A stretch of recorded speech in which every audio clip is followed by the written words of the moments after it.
Good evening everyone. तो start करते हैं सेकंड लेक्चर एनवायरनमेंट का। This is your educator Aditya Kamlesh Awasthi. और फर्स्ट लेक्चर मैं उम्मीद करता हूँ आप लोगों ने फर्स्ट लेक्चर देख लिया होगा और उसी के आगे हम कंटिन्यू करने जा रहे हैं। तो कल हमने एबायोटिक फैक्टर्स देखे थे, आज हम बायोटिक फैक्टर्स से शुरू करने वाले हैं। बायोटिक फैक्टर्स देखेंगे, कुछ एक आध इम्पॉर्टेंट लॉ देखेंगे जो इन्वायरमेंट में आता है, और साथ ही साथ एक इम्पॉर्टेंट टॉपिक देखेंगे बायो एक्यूमुलेशन और मीना-माटा डिजीज़ क्या है। ठीक है, तो शुरू करते हैं। सबसे पहले देखते हैं बायोटिक फैक्टर्स। अब बायोटिक फैक्टर्स जो हैं उसमें हमने कल एक फ्लो चार्ट डिस्कस किया था कि बायोटिक फैक्टर्स में प्रोड्यूसर्स आते हैं, कंज्यूमर्स आते हैं और डिकम्पोजर्स आते हैं, सेप्रोफाइट्स आते हैं, डेट्रीवोर्स आते हैं जो जानवर को सड़ाते हैं, गलाते हैं और उसको दोबारा मिट्टी में मिला देते हैं। तो ये 3 स्टेजेस होती हैं। अब इनको अगर हम ध्यान से देखें तो सबसे पहले आते हैं प्रोड्यूसर्स। प्रोड्यूसर्स को सिंपली इतना समझना है कि प्रोड्यूसर्स आर ऑटोट्रॉफ्स। अब कल हमने देखे थे ऑटोट्रॉफ्स क्या होते हैं। ऑटो मीन्स जो अपना खाना खुद बनाते हैं, that is plants. But autotrophs में भी 2 वैरायटी होती है। अब ये 2 वैरायटी कौन सी है? असल में क्या बात है कि कुछ ऑटोट्रॉफ्स ऐसे होते हैं जो फोटो का मतलब होता है लाइट। कुछ ऑटोट्रॉफ्स ऐसे होते हैं जो लाइट पे डिपेंडेंट होते हैं, जो सूरज की रोशनी पर निर्भर करते हैं। क्यों निर्भर करते हैं? क्योंकि वो यूज़ करते हैं किसको? सनलाइट को। और उनका पर्पस होता है कि उस सनलाइट को यूज़ करके उनको एक प्रोसेस करनी है जिसका नाम है फोटोसिंथेसिस। तो फोटोसिंथेसिस करने के लिए ऐसे प्लांट्स जो फोटोसिंथेसिस करते हैं और सनलाइट पर डिपेंडेंट होते हैं, such plants are known as photoautotrophs. Such plants are known as photoautotrophs. ठीक है, इसके बाद एक चीज़ यहाँ पे हमको जो कंसेप्ट में जाननी है वो ये है कि हमारे पास जो सूरज से रोशनी आती है वो बहुत सारी रोशनी आती है। ठीक है, अगर आपको थोड़ा सा एक बेसिक रिवीजन दूँ मैं, तो अगर आपको याद होगा कि ये हमारा एटमॉस्फेयर है और एटमॉस्फेयर पे जो सन से रेज आती हैं, these are short wave solar radiations. These are short wave solar radiation या इंसोलेशन। और यही शॉर्ट वेव रेडिएशन बाद में लॉन्ग वेव बन के जाती है, लेकिन पूरी लॉन्ग वेव बाहर नहीं जा पाती और कुछ वापस आ जाती है और ये वापस आ जाती है। This is long wave terrestrial radiation. ठीक है, अब सवाल ये उठता है कि क्या सूरज से जो 100% सनलाइट आ रही है, तो क्या 100% सनलाइट फोटोसिंथेटिक है? क्या 100% की जो लाइट आ रही है, मतलब यूवी रेडिएशंस भी आती हैं, सारी रेडिएशंस आती हैं, क्या सभी के सभी लाइट्स जो आ रही हैं उनसे फोटोसिंथेसिस हो सकता है? तो उसका जवाब है नहीं। उसका जवाब है नहीं, क्योंकि फोटोसिंथेसिस करने के लिए एक स्पेशल सनलाइट आती है जिसको कहा जाता है पार। पार का फुल फॉर्म है photosynthetic active radiation. Photosynthetic active radiation, that is called PAR. और ये पार कहाँ से कहाँ तक है? It is only 400 to 700 nanometer. तो केवल 400 से 700 नैनोमीटर की जो वेवलेंथ है, उस वेवलेंथ पे जो सनलाइट आ रही है that is useful for photosynthesis. बाकी सनलाइट से फोटोसिंथेसिस नहीं किया जाता है। ठीक है, अगर इतना समझ में आया है तो प्लीज़ मुझे लाइक करके बताइए कि आपको ये समझ में आ रहा है। मैं फिर से रिपीट करता हूँ, कुछ प्लांट्स ऐसे होते हैं जो सनलाइट का यूज़ करते हैं for the purpose of photosynthesis, क्योंकि उनको फूड बनाना होता है, प्रोडक्शन करना होता है। और ये जो प्रोडक्शन करते हैं, अपना फूड बनाते हैं, दीज आर कॉल्ड ऑटोट्रॉफ्स। और कौन से autotrophs? Photoautotrophs, because they use photons और sunlight for the purpose of production. ठीक है, 100% of sunlight is not useful for the purpose of photosynthesis. Only a fraction of sunlight, that is, कितना fraction है, note down करें इसको, कितना percent है ये? It is only 2% of sunlight is useful. That means जो 100% सनलाइट आ रही है उसमें से केवल 2% सनलाइट हमारे फोटोसिंथेटिक एक्टिव रेडिएशन में आती है। रेस्ट सनलाइट नहीं आती है फोटोसिंथेटिक एक्टिव रेडिएशन में। इस साल प्रीलिम्स में एक क्वेश्चन इस पर भी पूछा गया है कि कितने परसेंट लाइट आती है और कितने परसेंट लाइट, ये ज्योग्राफी से क्वेश्चन था। क्वेश्चन ये था कि more than 50% of sunlight which enters the atmosphere is infrared radiation. 50% से ज़्यादा जो एटमॉस्फेयर में आती है वो इंफ्रारेड होती है। तो क्या ये सही है या गलत है, क्या इसका आंसर है, वो हम डिस्कस करेंगे जब हम वहाँ पहुँचेंगे। एक छोटा सा न्यूमोनिक मैं आपको दे रहा हूँ, आप इसको लिख सकते हैं वहीं साइड में अपनी कॉपी में। Just right cosmic gamma x UV in my radio, cosmic gamma x UV in my radio. और इसको हम फुल फॉर्म भी करने की कोशिश करेंगे। कॉस्मिक से तो आपको पता है कॉस्मिक रेस, गामा से गामा रेस, एक्स यूवी को हम यहाँ पे ओपन करेंगे। एक्स यूवी से मतलब है एक्स रेस, यूवी से अल्ट्रा वायलेट रेस,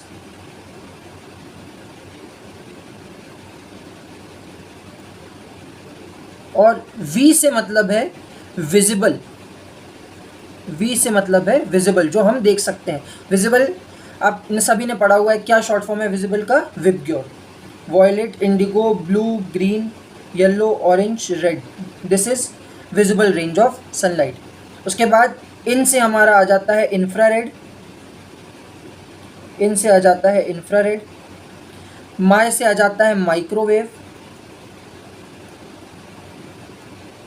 और रेडियो वेव से आ जाता है रेडियो वेव्स। ठीक है, तो इसको कहीं वहीं साइड में नोट डाउन कर लीजिए।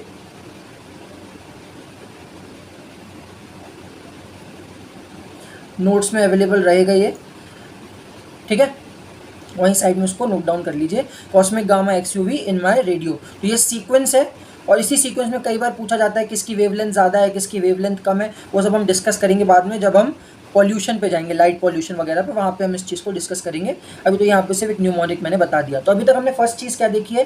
फोटो ऑटोट्रॉफ्स वो प्लांट्स होते हैं जो सनलाइट का यूज़ करते हैं for the production of their food और for the production of glucose. Photosynthesis का प्रोसेस हमें पता है, sunlight plus carbon dioxide it will convert into glucose, और वाटर यूज होता है यहाँ पे। ठीक है, only 2% of active radiation is photosynthetic active radiation, जो कि फोटोसिंथेसिस के लिए यूज होती है, दैट इज पार। ये क्वेश्चन भी आया हुआ है कि 50% of radiation of sunlight is use for photosynthesis, तो स्टेटमेंट गलत है ये। ठीक है, अब कुछ एनिमल्स कुछ प्लांट्स ऐसे होते हैं जो यूज़ नहीं करते हैं सनलाइट को, they use chemicals, and when they use chemicals their name is derived in that way, they are called chemoautotrophs. Chemo means chemical, so those plants which are autotrophs but they are not photoautotrophs, they uses what? They uses chemicals for the production of their food, such plants are called chemoautotrophs. Now इसमें क्या है, ये कुछ bacterias हैं, और ये bacterias हम कहाँ पे पढ़ेंगे? ये बैक्टीरिया यहीं साइड में लिख लीजिए। ये बैक्टीरिया यूज होते हैं नाइट्रोजन साइकिल में, these bacterias are useful in nitrogen cycle, these bacterias are useful in nitrogen cycle. तो नाइट्रोजन साइकिल में ये बैक्टीरिया यूज होंगे, और हम देखेंगे इनको कि नाइट्रोजन साइकिल में कैसे ये बैक्टीरिया यूज हो रहे हैं। तो कुछ एग्जांपल है, जैसे नाइट्रोबैक्टर, नाइट्रोसोमोनस, ये उस टाइप के होते हैं। तो नाइट्रोबैक्टर, नाइट्रोसोमोनस ये क्या करते हैं? केमिकल्स को यूज़ करके अपना खाना बनाते हैं। सो autotrophs or producers are of two kind, they can be photoautotrophs and they can be chemoautotrophs. Example of photoautotrophs are any green plant, example of chemoautotrophs are nitrosomonas and nitrobacter. यहाँ तक समझ में आया तो प्लीज़ मुझे comment section में बताइए, live chat में बताइए। थोड़ा रिस्पॉन्सिव रहिए क्लास में, अगर आप क्लास में रिस्पॉन्सिव रहेंगे तो ज़्यादा बेटर समझ में आता है। एक लाइव क्लास का जो इंटरेक्टिव मोड होता है वो हम यहाँ पे डेवलप करने की कोशिश कर रहे हैं। फिर आ जाते हैं कंज्यूमर्स में, जो हम हैं। ठीक है, कंज्यूमर्स भी 4 अलग अलग प्रकार के होते हैं, और ये हम सभी ने पढ़ा हुआ है। अब हमको इसको रटना नहीं है, just for the sake of understanding हम समझने की कोशिश करते हैं। हर्ब का मतलब क्या होता है हिंदी में? खुद से सवाल पूछिए। हर्ब का मतलब होता है जड़ी बूटी, और अगर हम उसमें बोले इंग्लिश में तो these are plants, these are plants. तो हर्ब का मतलब होता है plants.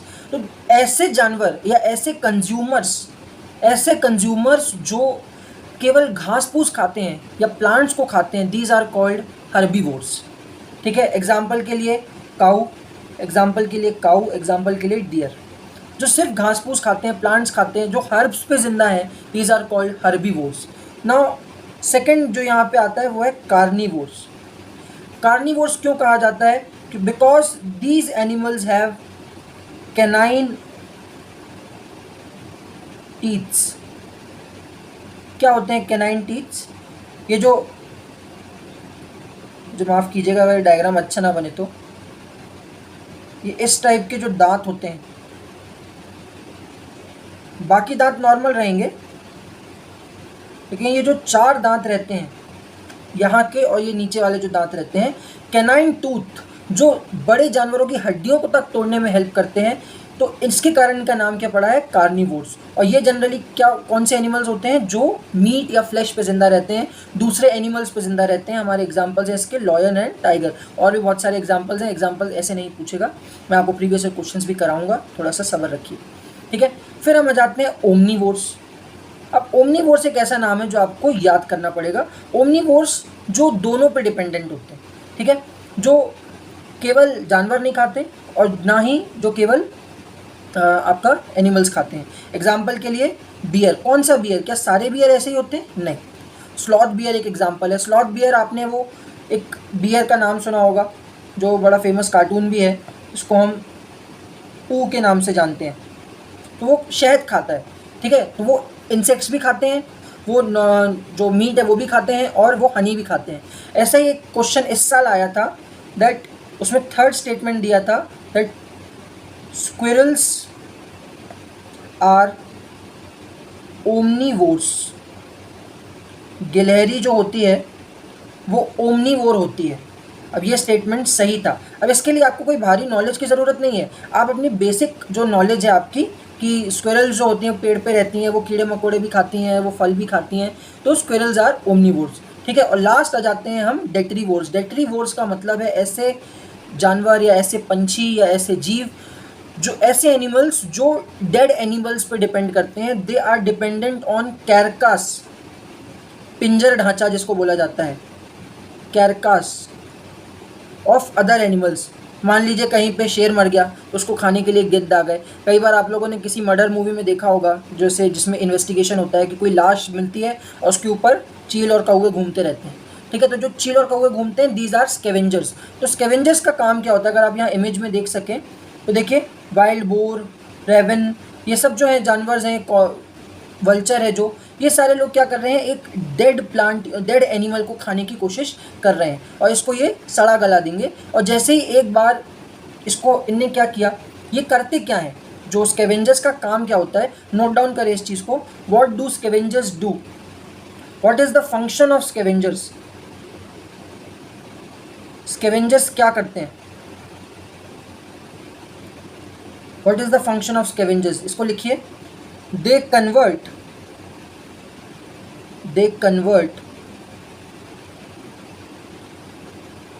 complex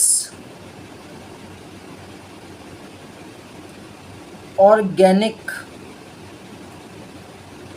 matter into simple organic matter। Simple organic matter. तो इनका काम क्या है स्कैवेंजर्स का, they convert complex organic matter into simple organic matter. लेकिन एक बात आप यहाँ पे गौर कीजिए, अभी भी वर्ड दोनों जगह ही क्या यूज़ हुआ है, ऑर्गेनिक एंड ऑर्गेनिक। मैंने कहीं भी ये नहीं बोला that scavengers convert organic matter into inorganic matter. मैं ये नहीं कह रहा हूँ कि उदाहरण के लिए मान लीजिए एक चूहा मर गया और चूहे को आके फिर कौवे ने खाना शुरू किया, तो कौवा सिर्फ चूहे को खोलेगा, उसका पोस्टमार्टम करेगा। मैं ये बिल्कुल नहीं कह रहा हूँ कि जो कौवा है वो चूहे को गला देगा और ज़मीन में वापस मिला देगा, ये नहीं करेगा कौवा। कौवा सिर्फ उसको जो ऊपर का फ्लैश है, जो मांस है, उसको खाएगा थोड़ा बहुत और उसको खोल देगा, उसमें ढांचा दिखने लग जाएगा। फिर उसके कुछ समय बाद उस पर चींटियाँ लगेंगी, कुछ समय बाद उस पर इंसेक्ट्स आएंगे, कुछ समय बाद उसमें बैक्टीरिया आएगा और धीरे धीरे बदबू फैलेगी, और बदबू के साथ साथ 2-3 दिन बाद वो बदबू भी ख़त्म होगी और जानवर भी कुछ समय के बाद मिट्टी में गायब होता हुआ हमको दिखेगा। ये जो काम है इंसेक्ट्स वाला, जो काम है वो काम है डीकम्पोजर्स का, वो काम है डीकम्पोजर्स का, ना कि स्कैवेंजर्स का। तो मैं ये लिख सकता हूँ कि स्कैवेंजर्स क्या करते हैं, वो कॉम्प्लेक्स ऑर्गेनिक कंपाउंड को सिंपल ऑर्गेनिक कंपाउंड में या मैटर में कन्वर्ट करते हैं। लेकिन डीकम्पोजर्स क्या करते हैं, डीकम्पोजर्स ऑर्गेनिक को कन्वर्ट किस में कर देते हैं, इनऑर्गेनिक में। किस में कन्वर्ट कर देते हैं, इनऑर्गेनिक में। मतलब जो ऑर्गेनिक कंपाउंड था, जो उसके शरीर में जीवित चीज़ें थी उसको ख़त्म करके वो क्या बना देते हैं, कार्बन, ऑक्सीजन, नाइट्रोजन और एलिमेंट्स में कन्वर्ट करके मिट्टी में मिला देते हैं। ये काम किसका है, डिकम्पोजर्स का। डिकम्पोजर्स के कुछ एग्जाम्पल हैं हमारे पास, जैसे कि worms, these are earth worms. Mushrooms, mushroom क्या करते हैं, समझने की कोशिश करें मशरूम क्या करते हैं, बहुत इंटरेस्टिंग है। मान लीजिए ये एक पेड़ है, ठीक है, ये एक पेड़ है। अब इस पेड़ से एक लकड़ी यहाँ पे टूट के गिरी, इस पेड़ से लकड़ी यहाँ पे टूट के गिरी।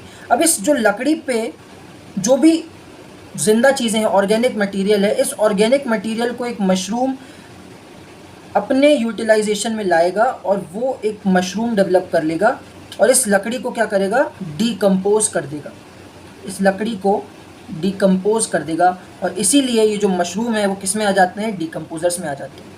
यहाँ तक समझ में आया हो तो मुझे बताइए। और भी एग्जाम्पल हैं, जैसे बैक्टीरिया है, सॉबग्स है, मिलीपेड्स है, अर्थवॉर्म्स है। ये एक बार पूछ चुका है यूपीएससी के, इनमें से कौन से डीकम्पोजर्स हैं। और बहुत ही सिंपल था कि आप एक ऑप्शन एलिमिनेट करोगे कि ये फलानी चीज़ डीकम्पोजर नहीं है, बाकी आंसर अपने आप मिल जाएगा। मैं कराऊंगा प्रीवियस ईयर क्वेश्चन, उसमें ये आएगा, ठीक है। तो अभी तक हमने कंज्यूमर्स में 4 चीज़ें देखी हैं। कौन कौन से कंज्यूमर्स देखें, सबसे पहले हमने आज के लेक्चर में प्रोड्यूसर्स देखे। प्रोड्यूसर्स 2 होते हैं, एक होते हैं फोटो ऑटोट्रॉफ्स और एक होते हैं कीमो ऑटोट्रॉफ्स। फोटो ऑटोट्रॉफ्स का एग्जाम्पल कोई भी ग्रीन प्लांट हो सकता है। कीमो ऑटोट्रॉफ्स का एग्जाम्पल नाइट्रोबैक्टर, नाइट्रोसोमोनस, जो केमिकल्स का इस्तेमाल करके अपना खाना बनाते हैं। कंज्यूमर्स टोटल 4 प्रकार के होते हैं। सबसे पहले हर्बीवोर्स जो सिर्फ घास फूस खाते हैं। फिर आ जाते हैं आपके कार्निवोर्स जो केवल फ्लैश खाते हैं, केवल मांस खाते हैं। देन आते हैं आपके ओमनीवोर्स जो दोनों खाते हैं, जैसे कि ह्यूमंस भी उसमें आ जाते हैं। फिर आते हैं आपके डेट्रीवोर्स या स्कैवेंजर्स जो क्या करते हैं, मरे हुए जीव जंतु को खाते हैं और ऑर्गेनिक कॉम्प्लेक्स को ऑर्गेनिक सिंपल में कन्वर्ट करते हैं। फिर उस ऑर्गेनिक सिंपल को कौन खाने आता है, वो आते हैं आपके डेट्रीवोर्स। और डेट्रीवोर्स क्या करते हैं, डेट्रीवोर्स उसको सड़ाते हैं, गलाते हैं और ऑर्गेनिक मैटर को इनऑर्गेनिक मैटर में कन्वर्ट कर देते हैं। अगर यहाँ तक समझ में आया है तो मुझे लाइव चैट में बताइए प्लीज़। ओके, अब हम आ जाते हैं नेक्स्ट टॉपिक जो हमारा है वो है फंक्शंस ऑफ इकोसिस्टम। अब फंक्शंस ऑफ इकोसिस्टम शुरू करने से पहले कल के लेक्चर में थोड़ा सा वापस जाएंगे, जहाँ पे मैंने आपको बताया था कि ecosystem is the interaction between living as well as living and non living elements of the environment along with exchange of energy and matter. तो अब हम पहली चीज़ पढ़ने जा रहे हैं कि जो इन्वायरमेंट है या इकोसिस्टम है वहाँ पे मैटर किस तरीके से एक्सचेंज होता है। दोनों अलग अलग पढ़ना है, मैटर अलग तरीके से एक्सचेंज होता है और एनर्जी अलग तरीके से एक्सचेंज होती है, ठीक है। तो दोनों ही हम आज ही पढ़ेंगे। तो पहला जो है वो है मैटर कैसे एक्सचेंज होता है, फंक्शंस ऑफ इकोसिस्टम में हमको ये पढ़ना है। अब यहाँ पे एक स्टेटमेंट लिखा है that matter in ecosystem is cyclic in nature. जब भी कभी मैटर या धातु इकोसिस्टम में ट्रेवल करेगी तो वो साइक्लिक होती है। अभी तक जो आपने कंज्यूमर्स में पढ़ा है ना, वहीं से मैं आपको ये चीज़ समझाने जा रहा हूँ। यहाँ समझने की कोशिश करिए। सबसे पहले जो, जैसे मान लीजिए आपने एक पेड़ लगाया, तो ज़मीन से पेड़ क्या करेगा, थोड़ा बहुत पानी खींचेगा, थोड़ा बहुत न्यूट्रिएंट्स खींचेगा और एक प्लांट लग के तैयार हो जाएगा। तो सॉइल से सबसे पहले क्या तैयार होगा, एक प्लांट बन के तैयार होगा। अब जैसे ही ये प्लांट बन के तैयार हुआ, इस प्लांट को रैबिट खाएगा, इस प्लांट को डियर खाएगा, कोई भी ऐसा हर्बीवोर खाएगा, ठीक है। अब इस हर्बीवोर को कौन खा लेगा, कार्निवोर्स खा लेंगे या फिर ओमनीवोर्स भी खा सकते हैं। हमने सिंपल रखी है अभी फूड चेन, तो उसको हर्बीवोर्स या उसको कार्निवोर्स या ओमनीवोर्स खाएंगे, ठीक है। अब जब ये लायन मर जाएगा तो लायन को कौन खाएगा, वल्चर खाएगा। वल्चर का काम क्या है, सिंपल कॉम्प्लेक्स ऑर्गेनिक कंपाउंड को सिंपल कर देना। और जैसे ही ये सिंपल हो जाएगा तो ये जो पूरी चेन है, ये चेन यहाँ से घूमती हुई आएगी और ये चेन वल्चर के थ्रू, डीकम्पोजर्स के थ्रू आएगी और ये चेन किस में कन्वर्ट हो जाएगी, अगेन सॉइल में आने वाले मेटल्स में, मिनरल्स में कन्वर्ट हो जाएगी। तो आपने क्या देखा, जिस मिट्टी से शुरू हुए उसी मिट्टी में आके मिल गए। ये जो हमारे ग्रंथों में लिखा है कि मिट्टी से जन्मे मिट्टी में आके मिल गए, that is what is called matter is cyclic in an ecosystem. जहाँ से स्टार्ट हो रहा है मैटर, वहीं पे आके एंड हो रहा है, that is matter is cyclic in an ecosystem, ठीक है। ये समझ में आया। और इसीलिए अलग अलग साइकिल्स हैं हमारे पास। जैसे हमारे पास कुछ साइकिल्स मैं आपको यहाँ बता रहा हूँ, साइकिल्स अलग से पढ़ेंगे मिसलेनियस में, मैंने कल सिलेबस में बताया था आपको। तो कुछ साइकिल्स हैं जैसे नाइट्रोजन साइकिल, तो उसमें हम देखते हैं मिट्टी से कैसे नाइट्रोजन हवा में गया, हवा से कैसे प्लांट्स में आया, प्लांट से कैसे ज़मीन पे आया। या फिर इसी का उल्टा कर दो, फैक्ट्री से नाइट्रोजन निकला, उसको पेड़ ने कंज्यूम किया, पेड़ के साथ साथ एनिमल्स ने कंज्यूम किया, वो मिट्टी में आया, मिट्टी से घूम के फिर कहाँ पे आ गया, वो एटमॉस्फेयर में आ गया, that is nitrogen cycle. Carbon cycle में भी यही सेम चीज़ होती है। कार्बन डाइऑक्साइड पेड़ से, ये तो आपने सिंपल कार्बन साइकिल पढ़ी भी होगी एक स्कूलों में, कि पेड़ क्या करते हैं, कार्बन डाइऑक्साइड लेते हैं और ऑक्सीजन छोड़ते हैं। ह्यूमंस क्या करते हैं, ऑक्सीजन लेते हैं, कार्बन डाइऑक्साइड छोड़ते हैं। ये साइक्लिक चल रही है। तो ये सारी चीज़ें हम पढ़ेंगे लेकिन बाद में, ठीक है। तो ये था matter is cyclic in nature. अब आ जाते हैं नेक्स्ट एनर्जी पे। एनर्जी पे बढ़ने से पहले अगर आपको मैटर समझ में नहीं आया है तो मुझे प्लीज़ कमेंट सेक्शन में बताइए कि आपको मैटर समझ में आ गया है कि नहीं आया है, ठीक है।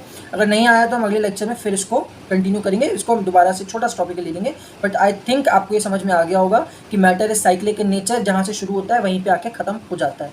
अब आ जाते हैं हम एनर्जी पे, ठीक है। ये टॉपिक बहुत ही इंपॉर्टेंट है, तो बिल्कुल ध्यान से सुने, आप रिपीट भी करके सुन सकते हैं, ठीक है। Energy flow is unidirectional. तो अभी तक हम मैटर में क्या पढ़ रहे थे कि मैटर घूम के आता है, लेकिन एनर्जी घूम के नहीं आती है। एनर्जी घूम के नहीं आएगी, एनर्जी सिर्फ एक ही डायरेक्शन में चलेगी। Energy is unidirectional and non cyclic in nature. Energy is unidirectional and non cyclic in nature, ठीक है। अब energy flow is essential to maintain life. कैसे, मैं आपको आगे बताऊंगा, जस्ट वेट कीजिए थोड़ा सा। अब होता क्या है, एक इकोसिस्टम अपने आप को ऑर्गेनाइज करता है। जो अभी तक जितना भी हमने देखा, यहाँ पे हमने देखा था सॉइल, प्लांट, अब ये क्या है, एक ऑर्गेनाइजेशन है। सॉइल से प्लांट में गया, प्लांट से रैबिट में गया, रैबिट से लायन में गया, लायन से वल्चर में गया, तो ये एक ऑर्गेनाइजेशन है। तो ऐसे ही हर एक इकोसिस्टम अपने आप को ऑर्गेनाइज करता है, और इसी ऑर्गेनाइजेशन को, ये जो ऑर्गेनाइजेशन है, the pattern in which an ecosystem organize itself, जिस पैटर्न में एक इकोसिस्टम अपने आप को ऑर्गेनाइज करता है, that ecosystem is known as trophic structure. That ecosystem is known as trophic structure. Please note down करें इस चीज़ को, यहीं से क्वेश्चन आएगा। दैट इकोसिस्टम का जो पैटर्न है ऑर्गेनाइजेशन का, that is known as trophic structure. और ईच लेवल, अब इस ट्रॉपिक स्ट्रक्चर का ईच एक पर्टिकुलर लेवल लेके चलेंगे, that is called trophic level. That is called trophic level. तो अब देखो यहाँ पे आपको एक डायग्राम दिख रहा होगा, प्राइमरी प्रोड्यूसर्स, फिर प्राइमरी कंज्यूमर्स, उसके बाद सेकेंडरी कंज्यूमर, टर्शरी कंज्यूमर। ये मैंने कल भी बताया था। ये प्लांट्स हैं, ये हर्बीवोर्स हैं, ये कार्निवोर्स हैं, ये वल्चर वगैरह है, स्कैवेंजर वगैरह है। अब ये जो पूरा एक ऑर्गेनाइजेशन है, ये जो पूरा एक डिब्बे में आपको दिख रहा है, this whole is known as trophic structure. इस पूरे को ही क्या कहा जाएगा, ट्रॉपिक स्ट्रक्चर। लेकिन अगर मैं आपसे बात करूं कि मुझे सिर्फ प्राइमरी कंज्यूमर वाले लेवल की बात करनी है, फर्स्ट लेवल की बात करनी है, सॉरी प्राइमरी प्रोड्यूसर वाले लेवल की बात करनी है, देन दिस प्राइमरी प्रोड्यूसर वाला लेवल क्या कहलाएगा, अ सिंगल ट्रॉपिक लेवल। पता समझ में आया। अब मैं बोलूँगा प्राइमरी कंज्यूमर की बात करनी है तो वो क्या कहलाएगा, सेकेंड ट्रॉपिक लेवल। मैं बोलूँगा सेकेंडरी कंज्यूमर की बात करनी है तो हो जाएगा थर्ड ट्रॉपिक लेवल। तो ऐसे लेवल्स बढ़ेंगे, ठीक है। एक पर्टिकुलर की बात करेंगे दैट इज ट्रॉपिक लेवल, पूरे ऑर्गेनाइजेशन की बात करेंगे तो वो हो जाएगा ट्रॉपिक स्ट्रक्चर। फिर से इसको दोबारा एक बार समझने की कोशिश करते हैं। एनर्जी फ्लो जो होती है वो यूनिडायरेक्शनल होती है और नॉन साइक्लिक होती है। अब एनर्जी फ्लो को समझने से पहले हमने एक चीज़ समझी कि एक इकोसिस्टम अपने आप को एक स्ट्रक्चर, एक पैटर्न में ऑर्गेनाइज करता है। उसके लिए एनवायरनमेंट में एक टर्म यूज़ होता है, उस टर्म को क्या कहा जाता है, ट्रॉपिक स्ट्रक्चर। और अगर हम किसी एक पर्टिकुलर लेवल की बात करेंगे तो उसको कहा जाता है ट्रॉपिक लेवल, ठीक है। चलिए, अब एनर्जी के लिए जब भी हम एनर्जी पढ़ते हैं तो उसके लिए हमारे पास दो लॉज हैं, किसके, थर्मोडायनेमिक्स के। थर्मोडायनेमिक्स के दो लॉ क्या हैं, law of conservation of energy. अरे सदियों से पढ़ते आ रहे हैं, energy can neither be created nor be destroyed, it can only be transferred और it can only be transformed. ना ही एनर्जी बनाई जा सकती है, ना ही नष्ट करी जा सकती है, बस एक फॉर्म से दूसरे फॉर्म में वो ट्रांसफर होती रहती है। और सेकंड लॉ क्या कहता है, there is always loss of energy during transformation. मतलब अगर हम एक ट्रॉफिक लेवल से, अब देखिए वही चीज़ लिंक होगी यहाँ पे जो मैंने आपको अभी ऊपर बताई, कि अगर मैं बोल रहा हूँ मुझे एक ट्रॉफिक लेवल से दूसरे ट्रॉफिक लेवल में जाना है, T1 से T2 में जाना है, so there is always a loss of energy and that energy is represented by R। That energy is represented by R। अभी वेट कीजिए, आगे यही आने वाला है, ठीक है। तो जब भी हम एक ट्रॉफिक लेवल से दूसरे ट्रॉफिक लेवल में जाते हैं, there is always a loss of energy and this energy is always unidirectional. Unidirectional, ये मैं आपको ऊपर भी बता चुका हूँ कि एनर्जी जो होगी वो यूनिडायरेक्शनल होगी, एनर्जी घूम के वापस नहीं आएगी, एनर्जी हमेशा कैसी रहेगी, यूनिडायरेक्शनल। तो एनर्जी एक ही डायरेक्शन में चलेगी, मतलब अगर वो हर्बीवोर से कार्निवोर में जा रही है, कार्निवोर से वल्चर में जा रही है, तो वो एनर्जी लौट के सॉइल में नहीं आएगी, वो एनर्जी एक जगह पे जाके ख़त्म हो जाएगी, ठीक है। वो अभी आप आगे देखोगे तो आपको समझ में आएगा। ठीक है। तो दो लॉ क्या कहते हैं आपके थर्मोडायनेमिक्स के? फर्स्ट लॉ कहता है law of conservation of energy, और दूसरा लॉ कहता है कि जब भी कभी एनर्जी एक लेवल से दूसरे लेवल में ट्रांसफॉर्म होती है या ट्रांसफ़र होती है, तो उस कंडीशन में एनर्जी क्या होती है? रिलीज होती है, या थोड़ी सी एनर्जी लॉस होता है। ठीक है, always there is an loss of energy. तो हमेशा जो एनर्जी होगी वो थोड़ी सी लूज होगी, और ये हम देखेंगे आगे कैसे होती है। ठीक है, फूड चेन क्या होती है? The flow of energy and sequence of eating up is called food chain. अभी हमने देखा प्लांट्स को खाया, डियर को खाया, लायन ने। ये जो सीक्वेंस ऑफ ईटन अप है, कौन किसको किस सीक्वेंस में खाएगा, दिस इज फूड चेन। और अब भाई यहीं पे ध्यान से देखो, फ्लो ऑफ एनर्जी जो टर्म आया है, फ्लो ऑफ एनर्जी, तो मैं ये लिख सकता हूँ प्लांट की एनर्जी किस में गई? प्लांट की एनर्जी गई आपके डियर में, डियर की एनर्जी किस में गई? लायन में, लायन की एनर्जी किस में गई? वल्चर में। तो क्या कह रहा है फूड चेन? क्या है? This flow of energy as well as sequence of eating up is called food chain. अब फूड चेन क्यों ज़रूरी है? Because it provides a structural stability. क्यों स्ट्रक्चरल स्टेबिलिटी? मान लीजिए अगर खरगोश को शेर ने नहीं खाया, तो खरगोश की आबादी इतनी बढ़ जाएगी कि वो एग्रीकल्चर को नुकसान पहुंचाना शुरू कर देगी। तो किसी भी इकोसिस्टम को स्ट्रक्चरल स्टेबिलिटी प्रोवाइड करने के लिए हमको एक फूड चेन होना ज़रूरी है, ताकि किसी भी एनिमल का या किसी भी स्पीशीज़ का डोमिनेंस इतना ना बढ़ जाए कि वो बाकी पूरे इकोसिस्टम को ख़राब करना शुरू कर दे।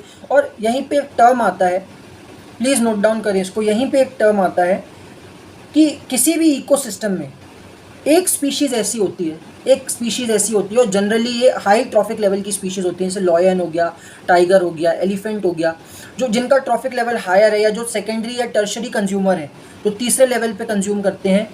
जनरली कार्निवोर्स होते हैं जो मांस वगैरह खाते हैं, लेकिन बड़े एनिमल्स होते हैं generally.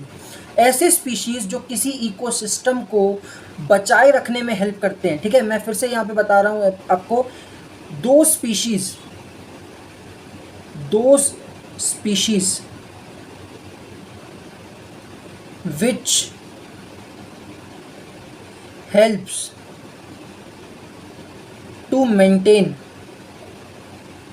which helps to maintain an ecosystem,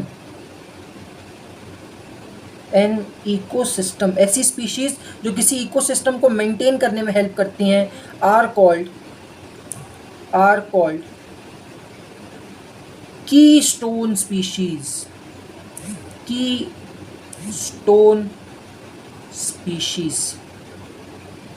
are called keystone species. Please note down करें इस चीज़ को, कि ऐसी स्पीशीज़ जो किसी इकोसिस्टम में स्टेबिलिटी मेंटेन करने में हेल्प करती हैं, are called keystone species. Such species are called keystone species.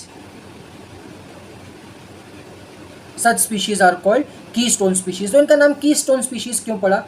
एक ऐसे गुंबद को देखिए, अच्छा ठीक है, इस तरीके से देखिए, आपने देखा है ऐसा आर्क बनता है एक। अब ये आर्क एक ही पत्थर पर डिपेंड होता है, और वो पत्थर है आपका ये वाला। अगर मैं इस आर्क में से ये पत्थर हटा दूं, अगर ये पत्थर बस हटा दूं, तो इसका रिज़ल्ट क्या होगा कि इसके रिज़ल्ट में ये जो दोनों हिस्से हैं वो ऐसे लुढ़क जाएंगे, और इसीलिए इनका नाम पड़ा है कीस्टोन स्पीशीज़। कीस्टोन स्पीशीज़ ये कहती है कि अगर वो स्पीशीज़ इन्वायरमेंट से या इकोसिस्टम से गायब हो जाती है, तो जो पूरा इकोसिस्टम है वो ढह जाएगा, कोलैप्स कर जाएगा। Such species are called keystone species. ठीक है, अगर समझ में आया हो तो please press the like button. ये मैंने बताया था ऊपर, ये क्या है? This is a trophic structure. जिस पैटर्न में एक इकोसिस्टम अपने आप को ऑर्गेनाइज करता है, primary producer, primary consumer, secondary consumer, tertiary consumer, ये जो एक पैटर्न है जिसमें अपने आप को ऑर्गेनाइज करता है, इसे हम कहते हैं ट्रॉफिक स्ट्रक्चर। अब भाई ट्रॉफिक स्ट्रक्चर में क्या होता है, देखिए यहाँ पे इसको समझने की कोशिश कीजिए डायग्राम को। प्राइमरी प्रोड्यूसर है, प्राइमरी प्रोड्यूसर को खा कौन रहा है? प्राइमरी कंज्यूमर खा रहा है। और जब प्राइमरी कंज्यूमर खा रहा है, उसको कौन खा रहा है? सेकेंडरी कंज्यूमर खा रहा है। सेकेंडरी कंज्यूमर को टर्शरी कंज्यूमर खा रहा है। और जब भी एक दूसरे को खा रहे हैं, तो इनके एक दूसरे को खाने के केस में एनर्जी लॉस हो रही है, और यही सेकेंड लॉ ऑफ थर्मोडायनेमिक्स भी कहता है। ठीक है, ये डेफिनेशंस मैं आपको पहले ही बता चुका हूँ। Each stage is represented bye tropics, और ऑर्गेनाइजेशन और पैटर्न को क्या कहा जाता है? ट्रॉफिक स्ट्रक्चर, जिसका यहाँ पे डायग्राम बना हुआ है। अब ज़रा इस लाइन को पढ़िए, ईच ट्रॉफिक लेवल, हर एक ट्रॉफिक लेवल, मतलब हम प्राइमरी प्रोड्यूसर से प्राइमरी कंज्यूमर जा रहे हैं, ठीक है। As we move from lower level to higher one, energy is released. Second law of thermodynamics, जब भी एक लेवल से दूसरे लेवल पे एनर्जी जाएगी तो थोड़ी एनर्जी लॉस भी होगी। तो भाई आखिर ये एनर्जी गई कहाँ, किससे रिप्रेजेंट किया था एनर्जी को, आर से।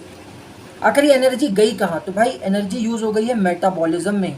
आपकी मेटाबॉलिज्म क्या होता है, आपने कुछ खाना खाया, फिर आप जब सोते हो तो आपकी बॉडी खाना डाइजेस्ट करती है, आपकी बॉडी उससे एनर्जी निकालती है, आपकी बॉडी को एनर्जी देती है। That whole process is called metabolism. Reproduction के लिए, अपनी जनरेशन को आगे बढ़ाने के लिए जो एनिमल्स रिप्रोडक्शन प्रोसेस में जाते हैं, उस प्रोसेस में एनर्जी चाहिए।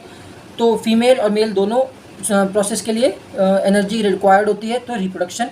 और साथ ही साथ ग्रोथ, आपकी जो हाइट बढ़ रही है, आपका फैट बढ़ रहा है, बॉडी वेट बढ़ रहा है, तो ये सारी चीज़ें किस में, तो एनर्जी यूज़ कहाँ हो रही है। अब आपने जब खाना खाया तो मतलब प्राइमरी प्रोड्यूसर कौन था, जो एक पेड़ था। मान लीजिए आपने कोई भट्टे की सब्जी खाई, तो जो भट्टा है वो प्राइमरी प्रोड्यूसर है, बैगन जो है वो प्राइमरी प्रोड्यूसर है। अब उसको आपने खाया तो आपकी बॉडी क्या करेगी, उससे एनर्जी लेगी, आप उसी एनर्जी से अभी पढ़ रहे हो, तो ये एनर्जी आप यूटिलाइज कर रहे हो, ठीक है। मान लीजिए आप फिर किसी जंगल में गए और आपको शेर ने खा लिया, तो जो एनर्जी आप ऑलरेडी अपनी पढ़ाई में और जंगल तक जाने में यूज़ कर चुके हो, वो एनर्जी अब शेर को नहीं मिलेगी। जो बची कुची एनर्जी आपकी बॉडी में है वो शेर को मिलेगी। तो जो एनर्जी आपने यूज़ कर ली, दैट एनर्जी इज़ यूटिलाइज्ड, ठीक है। तो ये चीज़ हमको समझनी है कि जो आर एनर्जी एक लेवल से दूसरे लेवल पे लॉस होती है, that energy is used for 3 process called metabolism, reproduction and growth. तो ये समझ में आया, एक ट्रॉफिक लेवल से दूसरे ट्रॉफिक लेवल पे जाने पर आर नाम की एनर्जी रिलीज होती है। और किस चीज़ पर रिलीज होती है, मेटाबॉलिज्म, रिप्रोडक्शन और ग्रोथ, इन 3 चीज़ों पे एनर्जी रिलीज होती है।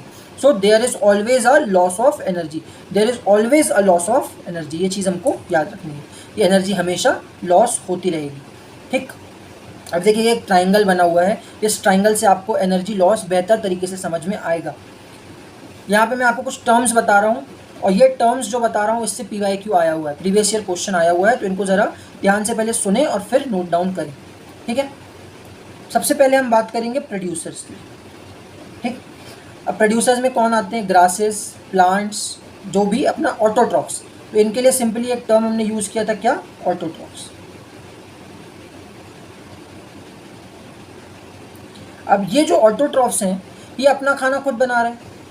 तो ये अपना खाना जब खुद बना रहे हैं तो इनके पास खाना कहीं से आ नहीं रहा है, ये सेल्फ प्रोड्यूसर्स हैं।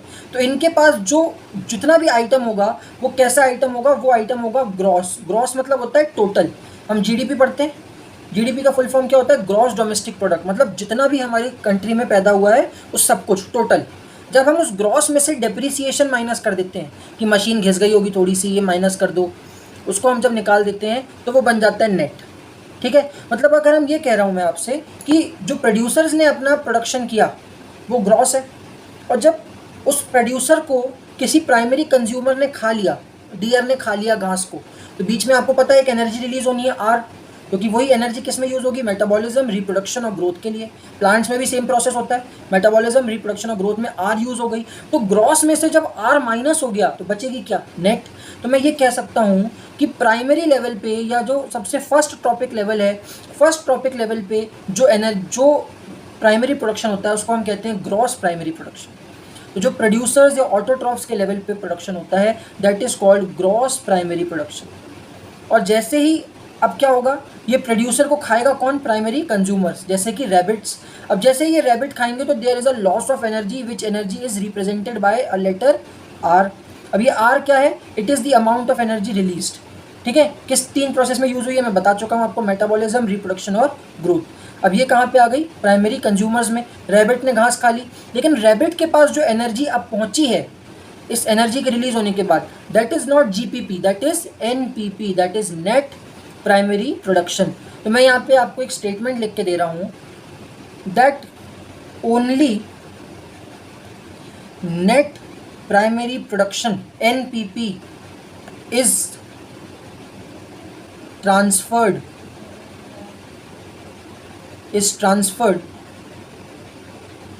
from one tropic level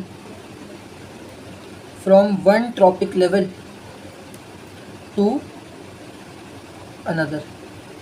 तो आप खुद अपने आप से पूछिए, क्या आपको इस डायग्राम में कहीं भी जीपीपी ट्रांसफ़र होते हुए दिख रही है क्या?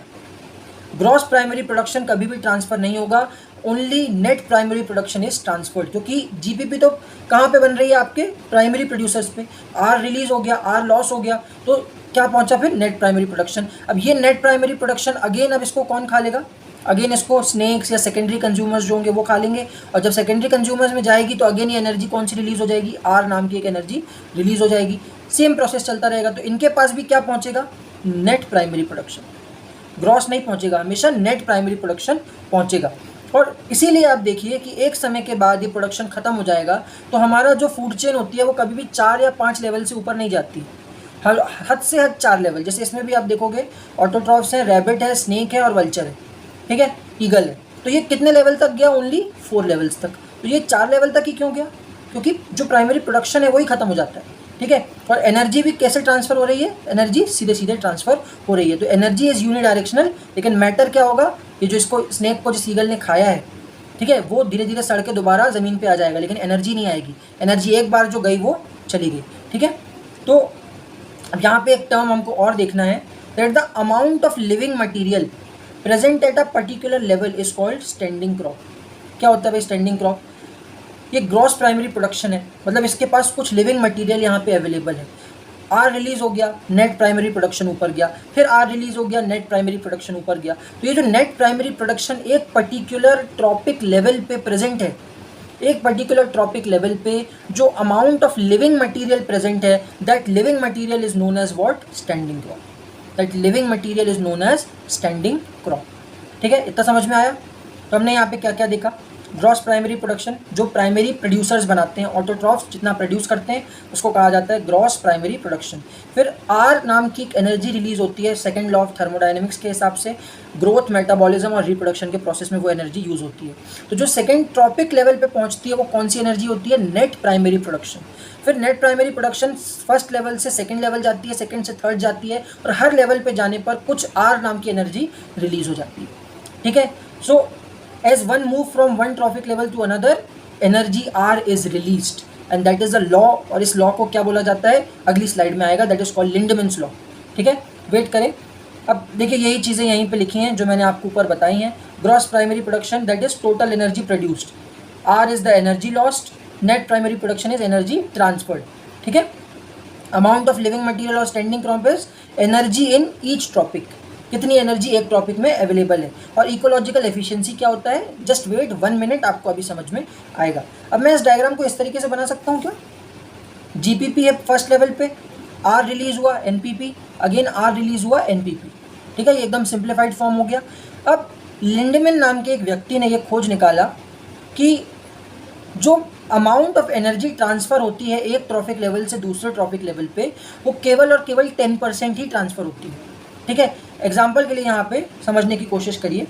मान लीजिए फर्स्ट ट्रॉपिक लेवल पे जो अमाउंट ऑफ एनर्जी थी वो 10,000 थी। फर्स्ट ट्रॉपिक लेवल पे जो प्लांट्स थे वहाँ पे अमाउंट ऑफ एनर्जी कितनी थी? 10,000। तो लिंडमैन क्या कहते हैं कि 90% एनर्जी जो होगी, 90% एनर्जी जो होगी वो रिलीज़ हो जाएगी, वो अलग हो जाएगी, और केवल 10% एनर्जी मतलब दैट इज़ 1000 ये ऊपर जाएगी। अब अगेन जब 1000 के लेवल से हम जा रहे हैं, ये कौन सा हो गया? फर्स्ट ट्रॉपिक लेवल या second trophic level? Second trophic level से जब हम थर्ड में जाएंगे तो अगेन क्या होगा? 90% एनर्जी रिलीज़ हो जाएगी, और केवल कितनी परसेंट एनर्जी ऊपर जाएगी? दैट इज़ 10%, ये हो जाएगा 100। ये बात समझ में आई? कितने परसेंट एनर्जी ऊपर जाएगी? केवल 10%, तो ये हो जाएगा आपका 100। ये समझ में आ रहा है? यहाँ पे ये एनर्जी कितनी हो जाएगी? 100। अब जब हम अगेन 100 से ऊपर जाएंगे थर्ड लेवल, ये 1 लेवल, 2 लेवल, 3 लेवल, अगेन जब हम यहाँ जाएंगे तो 90% एनर्जी रिलीज़ हो जाएगी, और केवल कितने परसेंट एनर्जी जाएगी? 10%। सेम चीज़ आगे चलेगा, ये कितनी हो जाएगी? 1। और अब 1 पे आके ख़त्म हो गया। तो अब आपको यहाँ पे क्या समझ में आया? कितने लेवल ऑफ एनर्जी बन पाई यहाँ पे? अगर आप ध्यान से देखें कितने लेवल बन पाए? 1, 2, 3, 4 और 5। यही मैंने आपको बोला था कि जो भाई साहब आपका एनर्जी ट्रांसफ़र होता है उसकी एफिशिएंसी इस तरीके से बनी हुई है कि ये केवल और केवल 10% ही ट्रांसफ़र करता है। और इस 10% को क्या कहा जाता है? This 10% law is known as This law says this only 10% energy is transferred from one level to another. This is called Lindemann's law or ecological efficiency. This is called ecological efficiency और Lindemann's law. फिर से समझते हैं इसको. लिंडेमन्स law क्या कहता है कि एक ट्रॉफिक लेवल से दूसरे ट्रॉफिक लेवल तक जाने में 90% एनर्जी रिलीज हो जाती है. किस फॉर्म में? आर के फॉर्म में, ग्रोथ, मेटाबॉलिज्म और रिप्रोडक्शन के फॉर्म में. और केवल 10% एनर्जी ही एक ट्रॉफिक लेवल से दूसरे ट्रॉफिक लेवल में जाती है. और यही कारण है कि जो भी हमारी फूड चेन है वो 4 से 5 लेवल से ऊपर कभी नहीं जाती, क्योंकि एक समय के बाद एनर्जी खत्म हो जाती है. जैसे हम यहाँ देख सकते हैं 1000 से हमने शुरू किया था, आगे यहाँ पे ख़त्म कितने पे हो गई? 1 पे. और कितने में ख़त्म हुई? केवल 5 में. तो हम ये समझ रहे हैं कि यहाँ से ऊपर जाने पे केवल और केवल 10%, 1000 का 10% कितना होता है? 1000 का 10% होता है ओनली 1000. 10,000 का 10% 1000, 10,000 का 10% 100, 100 का 10% 10, 10 का 10% 1, और 1 का 10% फिर आगे जाएगा नहीं, क्योंकि वो एनर्जी किसी भी एनिमल को सर्वाइव करने के लिए काफ़ी नहीं है. समझ में आया ये चीज़? So this is called Lindeman's law. और यही चीज़ PYQ में पूछी जा चुकी है कि कितने % एनर्जी ट्रांसफ़र होती है. इसी को उल्टा करके पूछ लेता है.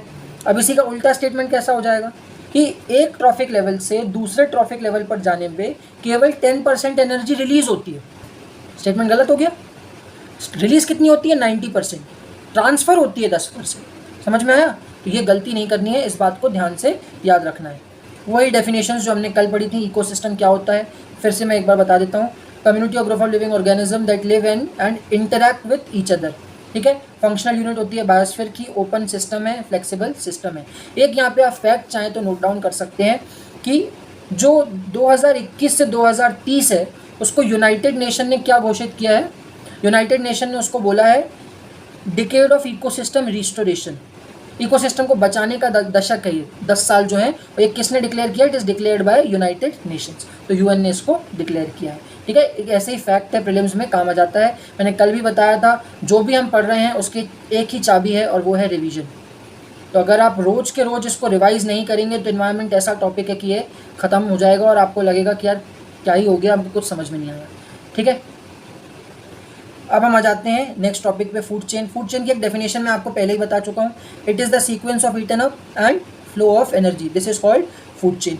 अब फूड चेन भी अलग अलग टाइप्स की होती हैं. जैसे कि एक फूड चेन यहाँ पे आपको दिख रही होगी. This is grazing food chain.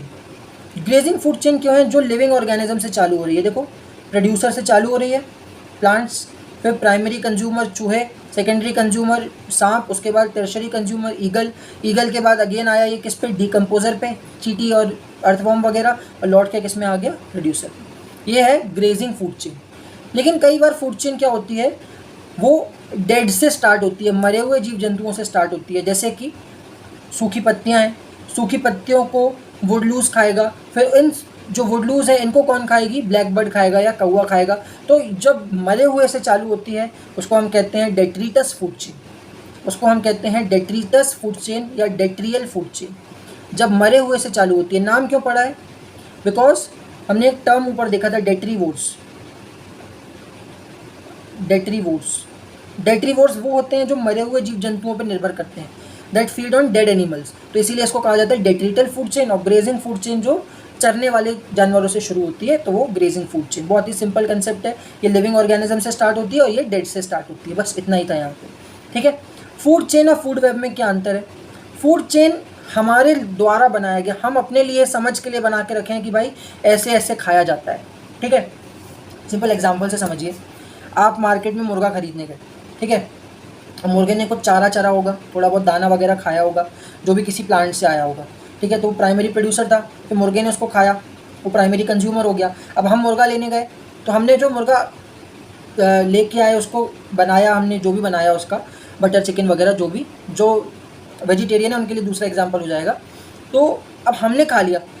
ये हमारी एक सिंपल फूड चेन है कि प्लांट, हैन, ह्यूमंस. ठीक है. अगर यही चीज़ उल्टी हो जाती कि प्लांट्स, हैन, अब उस मुर्गी को या मुर्गे को इंसान ने नहीं खाया बल्कि उसको जंगल में किसी सांप ने खा लिया, तो ये भी एक फूड चेन हो गई कि उसको सांप ने खा लिया. सेम चीज़ उल्टी हो सकती थी कि सांप की जगह उसको कोई और खा जाता. ठीक है. तो हम अपने स्टडी के लिए जो एक सिंपल चेन बनाते हैं कि घास है, घास को कौन खा रहा है? रैबिट. रैबिट को कौन खा जाएगा? गिद्ध. हॉक खा जाएगा, ईगल खा जाएगा। ये हमारा जो सीक्वेंस हमने बनाया है, this simple sequence of eaten up is called food chain. This simple sequence of eaten up is called food chain. लेकिन इसका जस्ट जो रियलिटी में होता है वो थोड़ा सा अलग होता है। देखो रियलिटी कैसी होती है, घास फूस है, घास को ग्रास हॉपर भी खाएगा, उसको रैबिट भी खाएगा, उसको चूहा भी खाएगा, ठीक है। अब ग्रास हॉपर को लिजर्ड भी खा सकती है, माउस को हॉक भी खा सकता है, स्नेक को हॉक खा सकता है। तो मतलब ये बहुत कॉम्प्लेक्स जाल है, एक कोई भी किसी को भी खा सकता है। सो फूड वेब क्या है, it provides an alternative arrangement for possible maintenance of stability of ecosystem. हम इसको और सिंपल लैंग्वेज में कह सकते हैं that a complex web of several food chain together is called food web. Several food chain together is called food web. So several food chains together is called food web. This is a basic definition. ठीक है, ऐसे generally ये नहीं पूछेगा food web और food chain. अब हमारे आज का लास्ट टॉपिक है बायो एक्यूमुलेशन और बायो मैग्नीफिकेशन। ठीक है, बहुत छोटा सा टॉपिक है लेकिन बहुत ही इंपॉर्टेंट टॉपिक है, समझने की कोशिश करना है। डेफिनेशंस बाद में देखेंगे, पहले इस डायग्राम को देखो।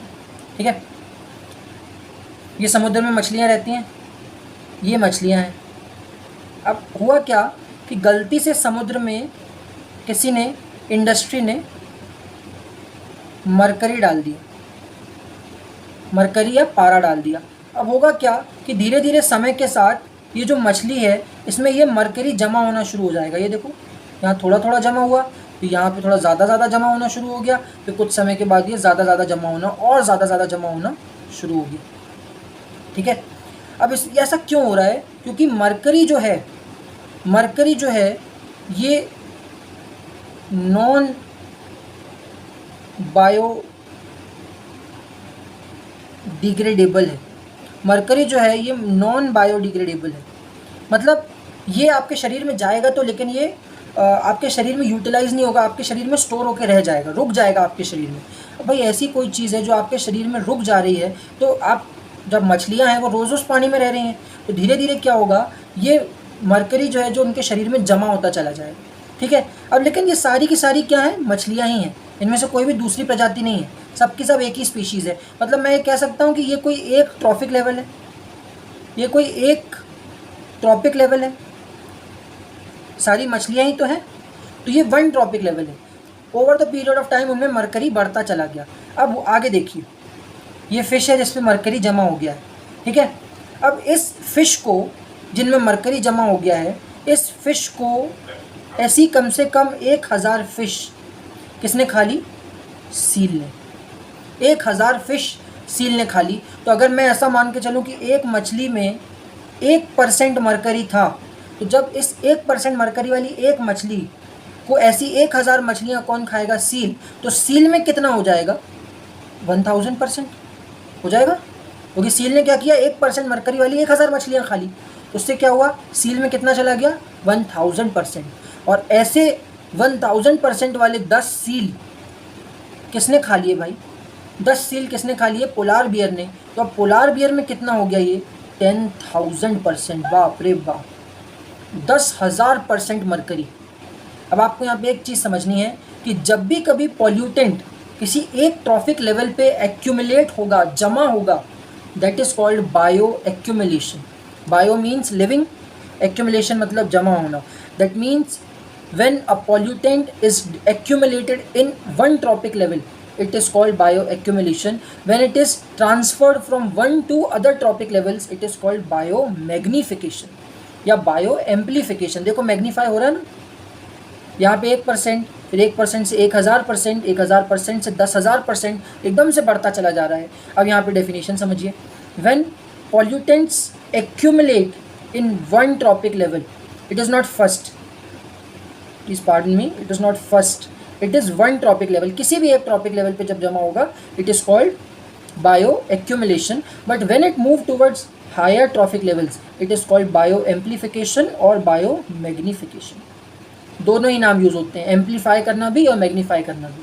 ठीक है, अभी हम क्यों पढ़ रहे हैं, क्योंकि इसके साथ एक बड़ी प्रॉब्लम आ गई है। ये जानवर कौन है, पंछी कौन है ये, these are vultures, these are vultures.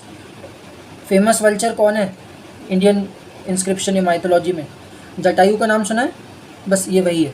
ठीक है, अब हुआ क्या, थोड़ी सी कहानी सुननी है। हुआ क्या कि मैं आपको यहाँ पे कहानी एक्सप्लेन कर रहा हूँ, ये नोट्स में नहीं है, आपको सब कहानी सुननी है। हुआ क्या कि राजस्थान में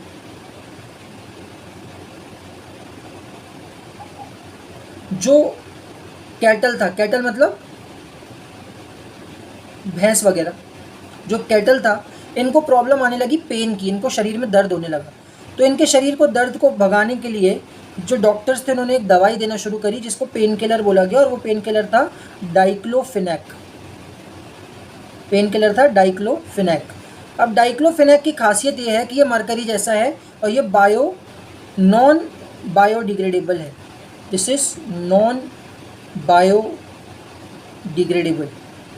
ठीक है, अब नॉन बायोडिग्रेडेबल है, तो जब ये कैटल मरे, जब ये भेड़ बकरियां मरी, जब ये जानवर जो भैंसे वगैरह है मरी, तो इनको खाने के लिए जब वल्चर आए तो वल्चर के शरीर में ये जो डाइक्लोफिनेक था, ये वल्चर के शरीर में सीधे सीधे क्या हो गया, एम्पलीफाई हो गया। वल्चर के शरीर में ये एम्पलीफाई हो गया, और इसी प्रोसेस को हमने ऊपर देखा था, this is called bio amplification. तो वल्चर के शरीर में क्या हुआ, ये जो डाइक्लोफिनेक था ये एम्पलीफाई हो गया, और जैसे ही ये एम्पलीफाई हुआ, इसके एम्पलीफाई होने से एक प्रॉब्लम हमारे सामने आई कि जो ये वल्चर थे ये मरना शुरू हो गए। और ऐसा भी नहीं कि एक दो मरना शुरू हुए, 12,000 लॉन्ग बिल्ड वल्चर मर गए। स्लेंडर बिल्ड वल्चर 1,000 से कम बच्चे हैं, और ये ओरिएंटल वाइट बैक्ड वल्चर 6,000 के आसपास बचे हैं। और ये तीनों के तीनों वल्चर किस कैटेगरी में आ गए, ये तीनों के तीनों वल्चर हो गए क्रिटिकली इंडेंजर्ड। क्रिटिकली इंडेंजर्ड मतलब इनकी हालत इतनी ख़राब हो गई कि ये क्रिटिकली इंडेंजर्ड कैटेगरी में आ गए। ठीक है, तो ये मैं बताना चाह रहा था कि क्रिटिकली इंडेंजर्ड कैटेगरी में किस लिए आ गए, कौन कौन से तीन हैं, इनको आप शॉर्ट फॉर्म में याद रख सकते हो। इट इज लॉस, ठीक है, long build, oriental wide build और स्लेंडर बिल्ड। ठीक है, तीन वल्चर हैं जिनका नाम लॉस है, क्योंकि इनका लॉस हो चुका है। अब इनको प्रोटेक्ट करने के लिए नेशनल वल्चर कंजर्वेशन प्लान भी लाया गया। आई थिंक आज के लिए इतना काफ़ी है। ये नेशनल वल्चर कंजर्वेशन प्लान वगैरह जो है, चलो नेशनल वल्चर कंजर्वेशन प्लान एक ही पेज का है, इतना और पढ़ लेते हैं। मीनामाटा डिजीज़ हम कल पढ़ेंगे। ठीक है, अब हुआ क्या, जैसे जैसे ये वल्चर मरने लग गए तो इनके लिए एक प्लान आया जिसका नाम था नेशनल वल्चर कंजर्वेशन प्लान 2006 में। इसने क्या किया, डाइक्लोफिनेक जो हमारी जिस दवाई के कारण ये गलती हो रही थी उसको शेड्यूल एच में रख दिया। अब आप लोगों के मन में आएगा यार शेड्यूल एच में रखने से क्या होगा। हमने ड्रग्स और कॉस्मेटिक एक्ट, ड्रग और कॉस्मेटिक एक्ट क्या है, भारत में जितनी भी दवाइयाँ हैं इट रेगुलेट्स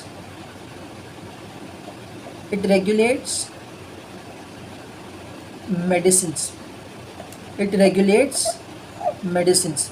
तो भारत में जितनी भी दवाइयाँ हैं उसको रेगुलेट किससे किया जाता है, ड्रग्स एंड कॉस्मेटिक एक्ट 1940 से। तो हमने उसके शेड्यूल एच में क्या किया, डाइक्लोफिनेक को रख दिया। अब शेड्यूल एच में रखने से क्या होगा कि आप बिना प्रिस्क्रिप्शन के, बिना पर्चे के किसी को ये दवाई बेच ही नहीं सकते। लेकिन यार 15 साल में ये देखा गया कि इससे कुछ नहीं हुआ, तो second national vulture conservation plan आया 2020 से 2025 के लिए।